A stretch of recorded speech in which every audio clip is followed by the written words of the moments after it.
यो नमः हरि ओम पूज्याय राघवेंद्राय सत्यधर्मरताय च भजतां कल्पवृक्षाय नमतां ಕಾಮಧೇನವೇ. ಸಮಸ್ತ ಶ್ರೀ ಸರಳ ಪರಿಹಾರ ಜ್ಯೋತಿಷ್ಯಾಲಯ ಸದಸ್ಯರೆಲ್ಲರಿಗೂ ಈ ನಿಮ್ಮ ರಾಘವೇಂದ್ರ ಹರಿದಾಸ ಗುರುಜಿ ಮಾಡುವ ನಮಸ್ಕಾರಗಳು.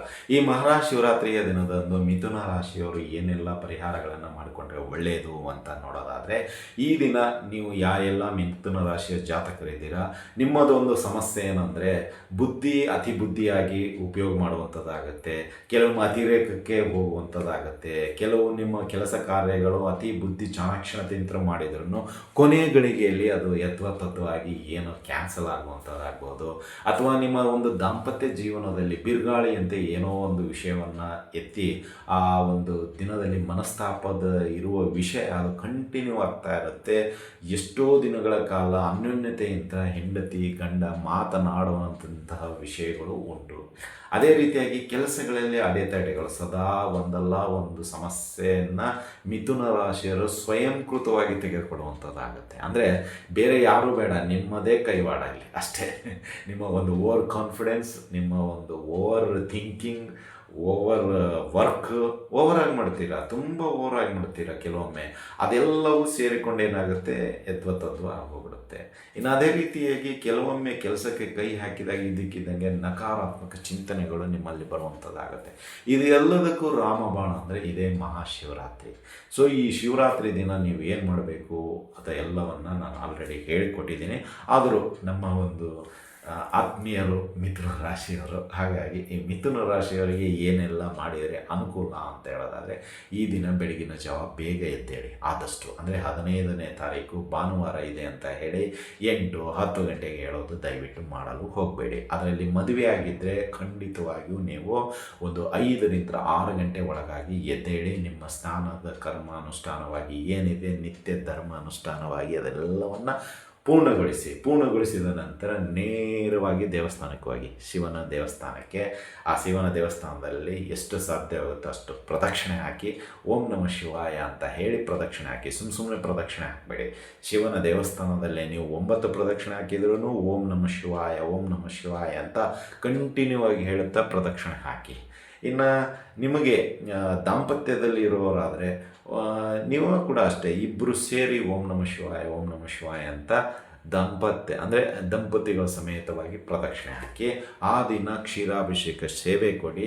ನಿಮ್ಮ ದಾಂಪತ್ಯದಲ್ಲಿ ಪದೇ ತೊಂದರೆಗಳು ಏನಾದರೂ ಬರ್ತಾ ಇದ್ದರೆ ಶಿವನಿಗೆ ಜೇನುತುಪ್ಪವನ್ನು ಸೇವೆಯಾಗಿ ನೀಡಿ. ಅಂದರೆ ಒಂದು ಅರ್ಧ ಲೀಟ್ರು 1 ಲೀಟ್ರು ನಿಮಗೆ ಎಷ್ಟು ಕೊಡಲು ಶಕ್ತಿ ಇದೆ, ದೇವರು ಭಗವಂತ ಕೊಟ್ಟಿದ್ದಾನೋ ಅಷ್ಟನ್ನು ನೀವು ಶಿವನ ದೇವಸ್ಥಾನದಲ್ಲಿ ಸಮರ್ಪಿಸಿ. ನಿಮ್ಮ ಮನೆ ಹತ್ತಿರದಲ್ಲೇ ಹೋಗಿ. ನಾವು ಹೇಳಿರತಕ್ಕಂಥ ದೇವಸ್ಥಾನ ಬೇಡ ಸ್ವಾಮಿ, ನೀವು ನಿಮ್ಮ ಮನೆ ಹತ್ತಿರದಲ್ಲಿರತಕ್ಕಂಥ ಶಿವನ ದೇವಸ್ಥಾನಕ್ಕೆ ಹೋಗಿ. ನಾವು ಏನು ಇಂಥದೇ ದೇವಸ್ಥಾನಕ್ಕೆ ಹೋಗಿ ಅಂತ ರೆಕಮೆಂಡ್ ಮಾಡ್ತಾ ಇಲ್ಲ, ದಯವಿಟ್ಟು ಅನ್ಯಥಾ ತಪ್ಪು ಭಾವಿಸಬೇಡಿ. ಏಕೆಂದರೆ ನಿಮ್ಮದು ಓವರ್ ಥಿಂಕಿಂಗ್ ಅದೇ ಬರೋದು ಮಿಥುನ ರಾಶಿಯವರು, ಹಾಗಾಗಿ ಹೇಳ್ತಾ ಇರೋದು. ಅಂದರೆ ನಿಮ್ಮ ಮನೆ ಹತ್ತಿರದಲ್ಲಿರ್ತಕ್ಕಂಥ ಶಿವನ ದೇವಸ್ಥಾನಕ್ಕೆ ಹೋಗಿ ಈ ಒಂದು ಜೇನುತುಪ್ಪ ಸೇವೆಯನ್ನು ಸಮರ್ಪಿಸಿ. ಇದರಿಂದ ಏನಾಗುತ್ತೆ ಅಂದರೆ ನಿಮ್ಮ ದಾಂಪತ್ಯ ಜೀವನದಲ್ಲಿ ಇರ್ತಕ್ಕಂಥ ಅಡೆತಡೆಗಳು ಅದೆಲ್ಲವೂ ದೂರವಾಗುತ್ತೆ ಅಂತಲೇ. ಇನ್ನು ಯಾರೆಲ್ಲ ಆರ್ಥಿಕವಾಗಿ ತುಂಬ ತೊಂದರೆಯನ್ನು ಅನುಭವಿಸ್ತಾ ಇದ್ದೀರಾ, ಏನು ಮಾಡಿದರೂ ನಮಗೆ ಸ್ಟೋರೇಜ್ ಆಗ್ತಾ ಇಲ್ಲ, ಅಥವಾ ಏನಂತೀರ ಏನು ಉಳಿತಾಯ ಇಲ್ಲ, ಬರುತ್ತೆ ಹೋಗುತ್ತೆ, ಇನ್ನು ಎಷ್ಟಿರುತ್ತೋ ಎಕ್ಸಿಟ್ ಅದೇ ಫೋರ್ಸಲ್ಲಿರುತ್ತೆ, ಸುಮಾರು ಜನ ಹೇಳ್ತಾ ಇದ್ದೀರಾ. ಹಾಗಾಗಿ ಅವರಿಗೆ ನಾವು ಹೇಳುವಂಥದ್ದು ಇಷ್ಟೇ, ಈ ಒಂದು ದಿನದಲ್ಲಿ ಅಂದರೆ ಈ ಶಿವರಾತ್ರಿಯ ದಿನದಲ್ಲಿ ಬಿಲ್ವಪತ್ರೆ, ಗಂಗಾಜಲ, ಜೇನುತುಪ್ಪ, ತುಪ್ಪ, ಭಸ್ಮ ಈ 5 ಪದಾರ್ಥಗಳನ್ನು ಎಷ್ಟು ನಿಮಗೆ ಕೊಡಬೇಕಾಗುತ್ತೆ, ಆ ದೇವರು ನಿಮಗೆ ಎಷ್ಟು ಶಕ್ತಿ ಕೊಟ್ಟಿದ್ದಾನೋ ಆ ಕ್ವಾಂಟಿಟಿಯನ್ನು ನೀವು ಶಿವನಿಗೆ ಸಮರ್ಪಿಸಿ. ಈ ಒಂದು ದಿನ ನೀವು ಇದನ್ನು ಸಮರ್ಪಿಸಿದ್ದೇ ಆದಲ್ಲಿ ನಿಮಗೆ ಖಂಡಿತವಾಗಿಯೂ ನಿಮ್ಮ ಎಲ್ಲ ಸ್ವರ್ಗದ ಬಾಗಿಲು ಹೇಗೆ ತಕ್ಕೊಂಡಿರುತ್ತೆ ಎಲ್ಲ ಬಾಗಿಲು ಓಪನ್. ಸೊ ಅದೃಷ್ಟದ ಬಾಗಿಲು ಬರುತ್ತೆ, ಯೋಗದ ಬಾಗಿಲು ಬರುತ್ತೆ, ಆರೋಗ್ಯದ ಬಾಗಿಲು ಬರ್ತದೆ, ಆರ್ಥಿಕ ಬಾಗಿಲುಗಳು ಬರುತ್ತೆ, ಎಲ್ಲ ಬಾಗಿಲುಗಳು. ಈ 5 ಪದಾರ್ಥಗಳನ್ನು ನೀವು ದಾನವಾಗಿ ನೀಡಿದ್ದೇ ಆದಲ್ಲಿ ಎಲ್ಲವೂ ಶಿವ ನಿಮಗೆ ವಾಪಸ್ ಕೊಡ್ತಾನೆ. ಸೊ ಒಂದೊಂದಕ್ಕೆ ಒಂದೊಂದು ವಿಶೇಷತೆ ಇದೆ. ಆ ಎಲ್ಲ ವಿಶೇಷ ಭಾಗ್ಯಗಳು ನಿಮಗೆ ಮಿಥುನ ರಾಶಿಯ ಜಾತಕರಿಗೆ ಕೂಡಿ ಬರುವಂಥದ್ದಾಗತ್ತೆ ಅಂತಲೂ ಹೇಳ್ಬೋದು. ಸೊ ಯಾರೆಲ್ಲ ಸಂತಾನ ಭಾಗ್ಯ ಅಂದರೆ ಕೆಲವರಿಗೆ ಸಂತಾನ ಆಗಿರೋದಿಲ್ಲ, ತುಂಬ ವರ್ಷಗಳು ಮದುವೆ ಆಗಿದೆ, ಎಲ್ಲ ಡಾಕ್ಟರ್ ಟ್ರೀಟ್ಮೆಂಟ್ ಆಯಿತು, ಜ್ಯೋತಿಷ್ಯಗಾರನ ಕೇಳಿದ್ದಾಯಿತು, ಅವರು ಕೊಟ್ಟಿರ್ತಕ್ಕಂಥ ಪರಿಹಾರಗಳನ್ನು ಚಾಚು ತಪ್ಪದೆ ಪಾಲಿಸಿದ್ದಾಯಿತು, ಆದರೂ ಮಕ್ಕಳು ಆಗಿಲ್ಲ. ಸೊ ಕೊರಗೋದು ಅಂತ ಬೇಡ. ಸೊ ಈ ಒಂದು ಮಹಾಶಿವರಾತ್ರಿಯಲ್ಲಿ ನೀವು ಮಾಡಬೇಕಾಗಿರೋದಷ್ಟೇ, ಇಬ್ಬರು ಅಂದರೆ ದಂಪತಿ ಸಮೇತ ನೀವು ಶಿವನ ದೇವಸ್ಥಾನದಲ್ಲಿ ಹೋಗಿ ದರ್ಶನ ಮಾಡಿ. ಫಸ್ಟ್ ದರ್ಶನ ಮಾಡಬೇಕಾದ್ರೆ ಓಂ ನಮಃ ಶಿವಾಯ ಅಂತ ಮಂತ್ರ ಹೇಳ್ತಾ ದರ್ಶನ ಮಾಡ್ಕೊಳ್ಳಿ. ಪ್ರದಕ್ಷಿಣೆ ಹಾಕಿ, ನಿಮಗೆ ಎಷ್ಟಾಗುತ್ತೆ ಅಷ್ಟು, 5 ಆದರೆ 5, 9 ಆದರೆ 9, 11, 18, 21, 48, 54, 108 ಎಷ್ಟು ನೀವು ಸೇವೆ ಪ್ರದಕ್ಷಿಣೆ ಹಾಕಬೇಕು ಅಂದ್ಕೊಂಡಿರೋ ಅಷ್ಟನ್ನು ಹಾಕಿ. ಸೊ ಹಾಕಿದ ನಂತರ ಒಂದು 10-15 ಮಿನಿಟ್ಸ್ ಅಲ್ಲೇ ಕೂತ್ಕೊಳ್ಳಿ ಆ ದೇವಸ್ಥಾನದಲ್ಲಿ. ಕೂತ್ಕೊಂಡು ನೀವು ಒಂದಿಷ್ಟು ಮನಸ್ಸಿನಲ್ಲಿ ಶಿವನ ಆರಾಧನೆ ಮಾಡಿ, ಮತ್ತೆ ಓಂ ನಮಃ ಶಿವಾಯ, ಓಂ ನಮಃ ಶಿವಾಯ, ಓಂ ನಮಃ ಶಿವಾಯ ಅಂತ ಒಂದು 108 ಸತ ಹೇಳ್ಕೊಳ್ಳಿ. ಹೇಳಿದ ನಂತರ ಖಂಡಿತವಾಗಿಯೂ ನಿಮಗೆ ಶಿವನ ಒಂದು ಕೃಪಕಟಾಕ್ಷ ಆ ಒಂದು ದಿನದಲ್ಲಿ ಸಿಗುವಂಥದ್ದಾಗತ್ತೆ. ಇದು ನೋಡಿ ತುಂಬ ಪವರ್ಫುಲ್ ಇದೆ ಶಿವ. ಯಾಕೆಂದರೆ ಏನು ಕೇಳ್ತೀರೋ ಆ ದಿನ ವರ ಕೊಡುವಂಥದ್ದು ದಿನ. ಹಾಗಾಗಿ ನೀವು ದಂಪತಿ ಸಮೇತ ಹೋಗಿ, ನಿಮಗೆ ಖಂಡಿತವಾಗಿ ಮಾಡ್ತಾನೆ. ಇನ್ನು ಆ ದಿನ ನಿಮಗೆ ಎಷ್ಟು ಸಾಧ್ಯವಾಗುತ್ತೋ ಅಷ್ಟು ಜನಕ್ಕೆ ಅನ್ನದಾನ ಮಾಡಿ. ನಿಮಗೆ ಇಬ್ಬರಿಗೆ ಕೊಡಲು ಸಾಧ್ಯ ಆದರೆ ಇಬ್ಬರಿಗೆ ಕೊಡಿ, ಆದರೆ ಅಡ್ವರ್ಟೈಸ್ಮೆಂಟಿಗೆ ದಯವಿಟ್ಟು ಹೋಗಬೇಡಿ. ಒಂದು 10 ಜನಕ್ಕೆ ಕೊಡುವಂಥದ್ದು ಇದೆಯಾ, ಕೊಡಿ, ಒಳ್ಳೆಯದಾಗತ್ತೆ. ಇನ್ನು ನಿಮ್ಮ ಮನೆ ಹತ್ತಿರದಲ್ಲಿರ್ತಕ್ಕಂಥ ಚಿಕ್ಕ ಮಕ್ಕಳಿರುತ್ತೆ, ಈ ಹೆಣ್ಣು ಮಗು ಇನ್ನೂ ದೊಡ್ಡವಳಾಗಿರೋದಿಲ್ಲ, ಅಂಥ ಮಗುವಿಗೆ ಪಾದ ಪೂಜೆ ಮಾಡಿ. ಆ ಮಗುಗೆ ಪಾದ ಪೂಜೆ, ಆ ಮಗುವಿಗೆ ಮನೆಗೆ ಕರೀರಿ ಅಥವಾ ಅವರ ಮನೆಯಲ್ಲಿ ಇರತಕ್ಕಂಥ ಮನೆಗೆ ಹೋಗಿ ಪಾದ ಪೂಜೆ ಮಾಡಿ. ಅಂದರೆ ದೊಡ್ಡವಳಾಗಿರಬಾರ್ದು, ಚಿಕ್ಕವಳು, ಒಂದು 10 ವರ್ಷದ ಒಳಗಡೆ ಅಥವಾ 12ನೇ ವರ್ಷದ ಒಳಗಡೆ ಇರುವಂತಹ ಮಗು, ಹೆಣ್ಣು ಮಗುವಿಗೆ ನೀವು ಪಾದ ಪೂಜೆ ಮಾಡಿ. ಈಗ ಹೇಗೆ ಸ್ವಾಮಿಗಳು ಪಾದ ಪೂಜೆ ಮಾಡ್ತಿರಲ್ಲ, ಹಾಗೆ ಆ ಹೆಣ್ಣು ಮಗುವಿಗೆ ಪಾದ ಪೂಜೆ ಮಾಡಿ. ಆ ಪಾದ ಪೂಜೆ ಇರತಕ್ಕಂತಹ ಸಮಯದಲ್ಲಿ ಆ ಮಗು ನಗುತ್ತಾ ಇದ್ದರೆ ಖಂಡಿತವಾಗಿಯೂ ನಿಮಗೆ ಸಂತಾನ ಭಾಗ್ಯ ಸಿಗುವಂಥದ್ದಾಗತ್ತೆ. ಅದು ಶತಸಿದ್ಧ. ಆ ಮಗು ಅಂದರೆ ನೀವು ಪಾದ ಮುಟ್ಟಿದ ತಕ್ಷಣವೇ ಅದಕ್ಕೆ ಒಂಥರ ಏನೋ ಸ್ಪರ್ಶ, ಆ ಒಂದು ಸ್ಪರ್ಶದಲ್ಲೇ ನಿಮಗೆ ಗೊತ್ತಾಗುತ್ತೆ ಮಗು ನಗುತ್ತಾ ಇದ್ದರೆ ಖಂಡಿತವಾಗಿ ನಿಮಗೆ ಫಲ ಸಿಗುವಂಥದ್ದಾಗುತ್ತೆ. ಇನ್ನು ಆ ನೀರು ಎಲ್ಲವನ್ನ ಒಂದು ನೀವು ಬಾಟಲಲ್ಲೋ ಅಥವಾ ಒಂದು ತಂಬಿಗೆಲ್ಲೋ ಹಾಕಿಕೊಳ್ಳಿ. ಅದನ್ನು ನೀವು ನಿತ್ಯ ದಂಪತಿಗಳು ಪ್ರೋಕ್ಷಣೆ ಮಾಡ್ಕೊಳ್ತಾ ಬನ್ನಿ. ನಿತ್ಯ ಪ್ರೋಕ್ಷಣೆ ಮಾಡ್ಕೋಬೇಕು ಆ ನೀರು. ಅಥವಾ ನಿಮಗೆ ಪ್ರೋಕ್ಷಣೆ ಸಾಧ್ಯ ಇಲ್ಲ ಅಂದರೆ ನೀವು ಸ್ನಾನ ಮಾಡಬೇಕಾದ್ರೆ ಒಂದಿಷ್ಟು ನೀರನ್ನು, ಈ ಪಾದ ಪೂಜೆಯ ನೀರನ್ನು ನೀವು ಮಿಕ್ಸ್ ಮಾಡಿಕೊಂಡು ಸ್ನಾನ ಮಾಡಿ. ಒಂದು 28 ದಿನ, 1 ತಿಂಗಳ ಕಾಲ ಮಾಡ್ಕೊಳ್ಳಿ.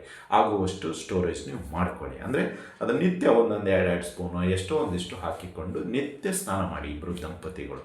ಸೊ ಇದರಿಂದ ನಿಮ್ಮಲ್ಲಿರ್ತಕ್ಕಂಥ ಆ ಸಂತಾನದ ಒಂದಿಷ್ಟು ಏನು ಸಮಸ್ಯೆಗಳಿದೆ ಅದು ದೂರವಾಗುತ್ತೆ ಅಂತಲೇ ಹೇಳ್ಬೋದು. ಇನ್ನು ಆ ಮಗುಗೆ ಆ ದಿನ ಹೊಸ ಒಂದು ಏನಂತೀರ ಡ್ರೆಸ್ ಅಥವಾ ವಸ್ತ್ರ, ಸೀರೆ ಉಟ್ಕೊಳ್ಳಿಕ್ಕಾಗಲ್ಲ ಪಾಪ, ಏನಾದರೂ ಒಂದು ಟ್ರೆಡಿಷ್ನಲ್ ಡ್ರೆಸ್ಸನ್ನು ನೀವು ಕೊಡಿಸಿ. ಹಾಗೂ ಸ್ವೀಟು, ಆ ಮಗುಗೆ ಏನು ಇಷ್ಟ ಇದೆಯೋ ಅದೇ ಸ್ವೀಟ್ ಕೊಡಿಸಿ. ಇದರಿಂದ ಅಂಥ ಮಗುವೇ ನಿಮಗೆ ಹುಟ್ಟುತ್ತೆ. ಅಂದರೆ ನಿಮ್ಮ ಒಂದು ಮನೆಗೆ ಆ ರೀತಿಯಲ್ಲಿರ್ತಕ್ಕಂಥ ಮಗುವೇ ಬರುವಂಥದ್ದಾಗುತ್ತೆ. ಇದು ಸಂತಾನ ಭಾಗ್ಯಕ್ಕಾಗಿ. ಅಂದರೆ ಸಂತಾನ ಇಲ್ಲದೇ ಇರುವವರಿಗೆ ದಾಂಪತ್ಯ ಜೀವನ ತುಂಬ ಕಠೋರವಾಗಿರುತ್ತೆ. ಹಾಗಾಗಿ ಈ ಪರಿಹಾರವನ್ನು ಮಾಡಿಕೊಡಿ. ನಿಮಗೆ ಇದು ಅರ್ಥ ಆಗಿಲ್ಲ ಅಂದರೆ ಇನ್ನೊಮ್ಮೆ ಕೇಳ್ಕೊಳ್ಳಿ, ಅರ್ಥವಾಗುತ್ತೆ. ಅಥವಾ ಇನ್ನೂ ಏನಾದರೂ ನಿಮಗೆ ಅದರಲ್ಲಿ ಹೆಚ್ಚಿನ ಮಾಹಿತಿ ಬೇಕಾಗಿದೆ, ನಮ್ಮ ವೈಯಕ್ತಿಕ ನಂಬರ್ಗೆ ಕರೆ ಮಾಡಿ ನಿಮಗೆ ತಿಳಿಸಿಕೊಡಲಾಗುತ್ತೆ ಅಂತಲೇ ಹೇಳ್ಬೋದು. ಇನ್ನು ಕೆಲವರಿಗೆ ಮದುವೆ ಆಗಿರಲ್ಲ, ತುಂಬ ಪ್ರಯತ್ನ ಪಟ್ಟಿರ್ತೀರ. ಮಿಥುನ ರಾಶಿ ಜಾತಕರು, ಹೆಣ್ಣಾಗಿರಲಿ ಗಂಡಾಗಿರಲಿ ಸರಿಯಾದ ವರ ಸಿಕ್ಕಿರಲ್ಲ ಅಥವಾ ವಧು ಸಿಕ್ಕಿರಲ್ಲ, ತುಂಬ ತೊಂದರೆಯಲ್ಲಿ ಸಿಕ್ಕಾಕೊಂಡಿರ್ತೀರ.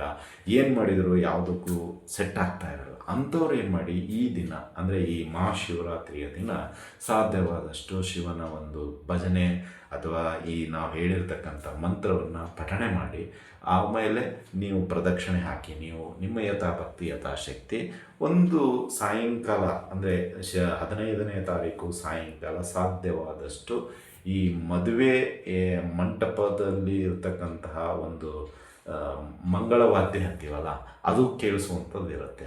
ಸಾಯಂಕಾಲ ನಿಮಗೆ ಏನಾದರೂ ಎಲ್ಲೋ ದೇವಸ್ಥಾನಕ್ಕೆ ಹೋದಾಗ ಈ ಮಂಗಳವಾದ್ಯ ಸೇವೆ ಅಥವಾ ಮಂಗಳವಾದ್ಯದ ಒಂದು ಶಬ್ದ ಏನಾದರೂ ಕೇಳಿಸಿದ್ದೆ ಆದರೆ ಶೀಘ್ರದಲ್ಲೇ ನಿಮಗೆ ಮದುವೆಯ ಒಂದು ಸೂಚನೆ ಸಿಗುವಂಥದ್ದು ಆ ಶಿವನ ಪರಮಾತ್ಮನ ಕೃಪೆ ಅಂತಲೇ ತಿಳ್ಕೊಳ್ಳಿ. ಮತ್ತು ಈ ಒಂದು ದಿನ ನೀವು ಮಾಡಬೇಕಾಗಿರತಕ್ಕಂಥ ಸೇವೆ ಇಷ್ಟೇ. ನೀವು ಶಿವನ ಹತ್ರ ಈ ಪಟ್ಟಿ ಇರತಕ್ಕಂಥ ವಸ್ತ್ರ ಬರುತ್ತೆ, ಶಿವನ ವಸ್ತ್ರ, ಈ ನೈವೇದ್ಯ ಸಮಯದಲ್ಲಿ ಅವರು ಮುಚ್ಚಾಕ್ತಾರೆ. ಸೊ ಅಂಥ ವಸ್ತ್ರವನ್ನು ನಿಮ್ಮ ಕೈಲಾದಷ್ಟು ಶಿವನಿಗೆ ಸಮರ್ಪಿಸಿ. ಅಂದರೆ ಶಿವಲಿಂಗಕ್ಕೆ ಬೇಕಾಗಿರ್ತಕ್ಕಂಥ ವಸ್ತ್ರ ಅದು. ಸೊ ಹಾಗಾಗಿ ಕೆಂಪು ಶೈಲಿಯಲ್ಲಿರುತ್ತೆ, ಪಟ್ಟಿ ರೀತಿಯಲ್ಲಿ, ಸಣ್ಣದೊಂದು ಪಟ್ಟಿ ರೀತಿಯಲ್ಲಿರುತ್ತೆ. ಒಂದು 100 ಅಥವಾ 200 ರೂಪಾಯಿ ಬೀಳ್ಬೋದು. ಒಂದು ದೊಡ್ಡದು ಕೊಡಿ, ಚಿಕ್ಕದು ಈಗ ಹ್ಯಾಂಡ್ ಕರ್ಚಿಪ್ ಸೈಜ್ ಕೊಡಬೇಡಿ, ಅದು ಯಾವುದಕ್ಕೂ ಉಪಯೋಗ ಆಗೋದಿಲ್ಲ. ದಯವಿಟ್ಟು ಒಂದು 2 ಮೀಟರ್ಸ್ 1 ಮೀಟರ್ ಇರುವಂಥದ್ದು ವಸ್ತ್ರ, ಕಾಟನ್, ಪ್ಯೂರ್ ಕಾಟನ್ ಇರಲಿ. ಚೌಕಾಸಿಗಳು ಇಟ್ಕೋಬೇಡಿ, ದಯವಿಟ್ಟು ದೇವರ ವಿಷಯಕ್ಕೆ ಚೌಕಾಸಿಗಳು ಇಟ್ಕೋಬೇಡಿ. ನಿಮಗೆ ಎಷ್ಟಾಗುತ್ತೋ ಅಷ್ಟನ್ನು ಕೊಡಿ, ಒಳ್ಳೆಯದಾಗುತ್ತೆ. ನಿಮಗೆ ಯಾರಿಗೆಲ್ಲ ಮದುವೆ ಆಗಿಲ್ಲ ಒಳ್ಳೆಯದಾಗುತ್ತೆ. ಇನ್ನು ಹೆಣ್ಣು ಮಗುಗೆ ಒಳ್ಳೆಯ ವರ ಸಿಗ್ತಾ ಇಲ್ಲ ಅಂದರೆ ಈ ದಿನ ಅರ್ಧನಾರೀಶ್ವರ ಸ್ತೋತ್ರವನ್ನು ಪಠಣೆ ಮಾಡಿ. ಅರ್ಧನಾರೀಶ್ವರಿ ಸ್ತೋತ್ರ ಇದು ತುಂಬ ಪವರ್ಫುಲ್. ನಿಮಗೆ ಇದನ್ನು ನೀವು ಈ ಇಡೀ ದಿನ ಎಷ್ಟು ಸಾಧ್ಯ ಆಗುತ್ತೆ ಅಷ್ಟನ್ನು ಈ ಅರ್ಧನಾರೀಶ್ವರಿ ಸ್ತೋತ್ರವನ್ನು ಪಠಣೆ ಮಾಡಿದ್ದೇ ಆದಲ್ಲಿ ಒಳ್ಳೆಯ ವರ ನಿಮಗೆ ಸಿಗುವಂಥದ್ದಾಗುತ್ತೆ. ಇನ್ನು ಈ ಒಂದು ದಿನ ಉಪವಾಸದಲ್ಲಿ ಇರಿ. ಯಾರೆಲ್ಲ ಮದುವೆಗೆ ಯೋಚನೆ ಮಾಡ್ತಾ ಇದ್ದೀರೋ ಸಾಧ್ಯವಾದಷ್ಟು ಉಪವಾಸ ಇರಿ. ಹಾಲು, ಮೆದುವಾದ ಆಹಾರ ಅಥವಾ ಈ ಹಣ್ಣು ಹಂಪಲದಿಂದ ನೀವು ಇಡೀ ದಿನ ಇದ್ದದ್ದೇ ಆದಲ್ಲಿ ನಿಮ್ಮ ಎಲ್ಲ ಮದುವೆಗೆ ಇರತಕ್ಕಂಥ ಅಡೆತಡೆಗಳು ದೂರವಾಗುತ್ತೆ ಅಂತಲೇ ಹೇಳ್ಬೋದು. ಇನ್ನು ಅದೇ ರೀತಿಯಾಗಿ ತುಂಬ ಅನಾರೋಗ್ಯದ ಸಮಸ್ಯೆ ಯಾರಾದರೂ ಮಿಥುನ ರಾಶಿಯವರು ಅನುಭವಿಸ್ತಾ ಇದ್ದರೆ ಅಥವಾ ತುಂಬ ತೊಂದರೆಗೆ ಒಳಗಾಗಿದ್ದೇ ಆದಲ್ಲಿ, ಈ ಅನಾರೋಗ್ಯದ ಸಮಸ್ಯೆ ಬಿಟ್ಟು ಬಿಡದೆ ನಿಮ್ಮನ್ನು ಕಾಡ್ತಾ ಇದ್ದರೆ ಈ ಒಂದು ಸಮಯದಲ್ಲಿ ನೀವು ಮಹಾಮೃತ್ಯುಂಜಯ ಮಂತ್ರವನ್ನು ಜಪ ಮಾಡಿ. ಓಂ ತ್ರಯಂಬಕ ಇದೆಯಲ್ಲ, ಆ ಮಂತ್ರವನ್ನು ನೀವು ದಿನ ಒಂದು 108 ಸತ ಹೇಳ್ಕೊಳ್ಳಿ. ಆ 15ನೇ ತಾರೀಕು ಮಹಾಮೃತ್ಯುಂಜಯ ಜಪ. ಈ ಜಪವನ್ನು ನೀವು ಮಾಡೋದರಿಂದ ನಿಮ್ಮ ಅನಾರೋಗ್ಯದ ಸಮಸ್ಯೆ ಏನಿದೆಯೋ ಅದು ಖಂಡಿತವಾಗಿ ದೂರ ಆಗುತ್ತೆ. ತುಂಬ ಪರ್ಫೆಕ್ಟಾಗಿ ಬಾಡಿ ಫಿಟ್ ಆಗಿ ಇರ್ತೀರಾ ಮುಂದಿನ ದಿನಗಳಲ್ಲಿ ಅಂತಲೇ ಹೇಳ್ಬೋದು. ಭಕ್ತಿಪೂರ್ವಕವಾಗಿ ಮಾಡಿ. ಸುಮ್ಮನೆ ಕಾಟಾಚಾರಕ್ಕೆ ಗುರುಗಳು ಹೇಳಿದರು ಪರ ಹೇಳೋದಲ್ಲ. 108 ಸತ ನೀವು ಖಂಡಿತವಾಗಿಯೂ ಭಕ್ತಿಪೂರ್ವಕವಾಗಿ ಮಾಡಿದ್ದೇ ಆದಲ್ಲಿ ಆ ದಿನದಿಂದಲೇ ನಿಮ್ಮ ಆರೋಗ್ಯ ಸುಧಾರಣೆ ಆಗ್ತಾ ಬರುತ್ತೆ. ಯಾಕೆಂದರೆ ಮಹಾಮೃತ್ಯುಂಜಯ ಮಂತ್ರ ಇದೆಯಲ್ಲ, ಅದು ತುಂಬ ಪವರ್ಫುಲ್. ಆದಷ್ಟು ನೀವು ದೇವಸ್ಥಾನದಲ್ಲಿ ಮನಸ್ಸಿನಲ್ಲಿ ಹೇಳ್ಕೊಳ್ತಾ ಬನ್ನಿ. ಮನೆಯಲ್ಲಿ ಒಂದಿಷ್ಟು ಹೇಳಿ, ದೇವಸ್ಥಾನದಲ್ಲಿ ಒಂದಿಷ್ಟು ಹೇಳಿ, ಸಾಯಂಕಾಲದ ಒಂದಿಷ್ಟು ಹೇಳಿ. ಅಂದರೆ ಒಂದು 108 ಕನಿಷ್ಠ ಪಕ್ಷ ಆದರೂ 108 ಸತ ಈ ದಿನ ಮಹಾಮೃತ್ಯುಂಜಯ ಜಪವನ್ನು ಮಾಡಿ ನಿಮ್ಮ ಅನಾರೋಗ್ಯದ ಸಮಸ್ಯೆ ಖಂಡಿತವಾಗಿ ದೂರವಾಗುತ್ತೆ ಅಂತಲೇ ಹೇಳ್ಬೋದು. ಇನ್ನು ಸಾಮೂಹಿಕವಾಗಿ ನಮಗೆ ಏನೂ ಬೇಡ ಗುರುಗಳೇ, ಮುಂದಿನ ದಿನಗಳು ಇನ್ನೂ ಒಳ್ಳೆಯದಾಗಲಿ, ನಮಗೆ ಯಾವುದು ಏನೂ ತೊಂದರೆ ಇಲ್ಲ, ಸ್ವಲ್ಪ ಅಭಿವೃದ್ಧಿ ಆಗಲಿ ಅನ್ನುವಂಥವ್ರಿದ್ದರೆ ಈ ದಿನ ನೀವು ಬಿಲ್ವಪತ್ರೆ, ಭಸ್ಮದ ಉಂಡೆ, ಆಮೇಲೆ ಹೂಗಳು, ಬಿಡಿ ಹೂಗಳು, ಒಂದಿಷ್ಟು ಹಾಲು, ಎಷ್ಟಾದರೂ ಸರಿ, ಇವಿಷ್ಟನ್ನು ನೀವು ನಿಮ್ಮ ಹೆಸರಿನೊಂದಿಗೆ ಸಂಕಲ್ಪದೊಂದಿಗೆ ಆ ಶಿವನಿಗೆ ಸಮರ್ಪಿಸಿ ನಿಮಗಿರತಕ್ಕಂತಹ ಮುಂದಿನ ದಿನಗಳು ಆಗಿರತಕ್ಕಂಥದ್ದು ಅಥವಾ ಭವಿಷ್ಯದ ದಿನಗಳು ತುಂಬ ವೈಭವಪೂರಿತವಾಗಿ, ಆರೋಗ್ಯಕರವಾಗಿ ಮತ್ತು ಭಾಗ್ಯದ ರೂಪದಲ್ಲಿ ಬರುವಂಥದ್ದಾಗತ್ತೆ ಅಂತಲೇ ಹೇಳ್ಬೋದು. ಇದಿಷ್ಟು ಮಿಥುನ ರಾಶಿಯ ಜಾತಕರಿಗೆ ಒಳ್ಳೆಯದಾಗಲಿ. ಏಕೆಂದರೆ ಸುಮಾರು ಕಷ್ಟ ಅನುಭವಿಸ್ತಾ ಇದ್ದೀರಾ, ಆ ಎಲ್ಲ ಕಷ್ಟಗಳು ದೂರವಾಗಲಿ ಮತ್ತು ನಿಮ್ಮ ಒಂದು ದಾಂಪತ್ಯ ಜೀವನ ಸುಖಮಯವಾಗಿರಲಿ, ಆನಂದಮಯವಾಗಿರಲಿ. ಎಲ್ಲರೂ ನಿಮ್ಮನ್ನು ಆದರ್ಶದ ರೀತಿಯಲ್ಲಿ ಆ ಗುಣಗಳನ್ನು ತೆಗೆದುಕೊಳ್ಳುವಂಥದ್ದಾಗಲಿ ಅಂತ ಪ್ರಾರ್ಥಿಸುತ್ತೇವೆ. ಆ ಶಿವ ಪಾರ್ವತಿ ಸದಾ ತಮಗೆ ಬೆನ್ನೆಲುಬಾಗಿ ಇದ್ದು ಒಳ್ಳೆಯ ಮಾರ್ಗದರ್ಶನ ಕೊಡುವಂಥದ್ದಾಗಲಿ ಅಂತಲೂ ಕೂಡ ನಾವು ಹೇಳ್ತಾ ಇದ್ದೀವಿ. ಒಳ್ಳೆಯದಾಗಲಿ. ಈ ಒಂದು ಶಿವರಾತ್ರಿಯ ದಿನ ತಮ್ಮ ಎಲ್ಲ ಅಡೆತಡೆಗಳನ್ನು ಆ ಶಿವ ಪರಮಾತ್ಮ ಹೋಗಲಾಡಿಸಿ ಒಳ್ಳೆಯ ಆಯುಷ್ಯ, ಆರೋಗ್ಯ, ಭಾಗ್ಯ ಎಲ್ಲವನ್ನು ದಯಪಾಲಿಸಲಿ ಅಂತಲೇ ನಾವು ಪ್ರಾರ್ಥನೆ ಮಾಡ್ತಾ ಇದ್ದೀವಿ. ಈ ಒಂದು ವಿಡಿಯೋ ನಿಮಗೆ ಇಷ್ಟ ಆಗಿದ್ದರೆ ಲೈಕ್ ಮಾಡಿ, ಜಾಸ್ತಿ ಇಷ್ಟ ಆಗಿದ್ದರೆ ಶೇರ್ ಮಾಡಿ, ಹಾಗೂ ನಮ್ಮ SSP ಯೂಟ್ಯೂಬ್ ಚಾನಲನ್ನು ಪ್ರಥಮ ಭಾರವಾಗಿ ನೀವೇನಾದರೂ ನೋಡ್ತಾ ಇದ್ದರೆ ಸಬ್ಸ್ಕ್ರೈಬ್ ಮಾಡ್ಕೊಳ್ಳಿ. ಮುಂದಿನ ದಿನಗಳಲ್ಲಿ ಇನ್ನೂ ಹೆಚ್ಚಿನ ಆಧ್ಯಾತ್ಮಿಕ ವಿಷಯಗಳನ್ನು ನಿಮಗೆ ತಿಳಿಸಿಕೊಡಲಾಗುತ್ತೆ ಅಂತಲೂ ಹೇಳ್ತಾ ಇದ್ದೀವಿ. ಒಳ್ಳೆಯದಾಗಲಿ, ಶುಭವಾಗಲಿ. ಮತ್ತೊಮ್ಮೆ ನಿಮಗೆ ಮಹಾಶಿವರಾತ್ರಿ ಹಬ್ಬದ ಶುಭಾಶಯಗಳು. ಆ ಶಿವ ಪರಮಾತ್ಮ ತಮಗೂ ತಮ್ಮ ಕುಟುಂಬ ಸದಸ್ಯರೆಲ್ಲರಿಗೂ ಆಯುರಾರೋಗ್ಯ ಭಾಗ್ಯಗಳನ್ನು ಕೊಟ್ಟು ಕಾಪಾಡಲಿ ಅಂತ ಪ್ರಾರ್ಥಿಸುತ್ತಾ ಶುಭವಾಗಲಿ. ಶುಭಮಸ್ತು. ಶುಭಂ ಭಯಾತ್. ಸರ್ವೇ ಜನಃ ಸುಖಿನೋ ಭವಂತು.